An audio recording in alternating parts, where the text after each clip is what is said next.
rodeado de olores intensos, comida en descomposición, excrementos lanzados desde las ventanas y el aroma de los animales que convivían con las personas. El agua limpia era un lujo, aunque no para bañarse, y las fuentes...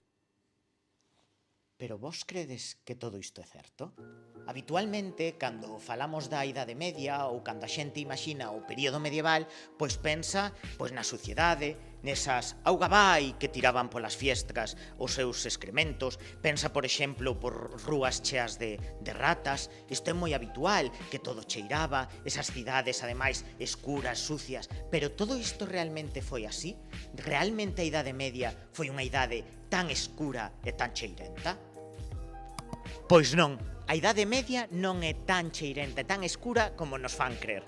Hai moitos datos que así o apuntan. Pensade, por exemplo, que había baños públicos nas cidades. Moitas mulleres, moitos homes patrocinaron a construcción de baños. Por outras parte, isto da auga vai. Bueno, había casos e por iso se regulaba. Pero regulamentar algo implica que é unha preocupación social. Polo tanto, a xente quería as rúas tamén limpas. Había traídas de auga.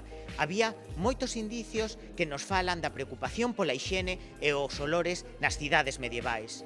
E recordemos, na Idade Media, a poboación do ámbito urbano era moito menor que a do ámbito rural.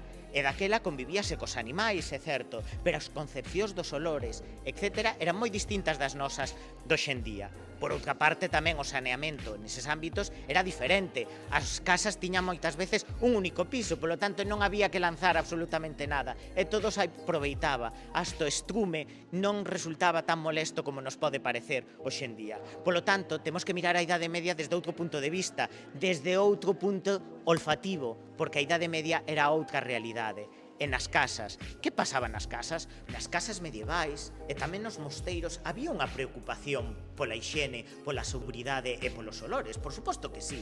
É dicir, esta xente gustáballe bañarse, tamén lle gustaba un pouco a perfumería, porque eran bastante coquetos.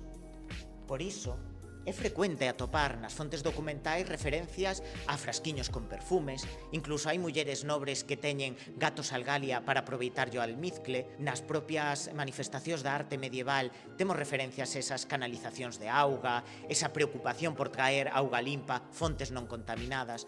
Polo tanto, a salubridade é algo moi importante tamén para os homes e as mulleres medievais. Oe, Miguel, e as ratas que? Pois ratas sabelas hainas, como as meigas.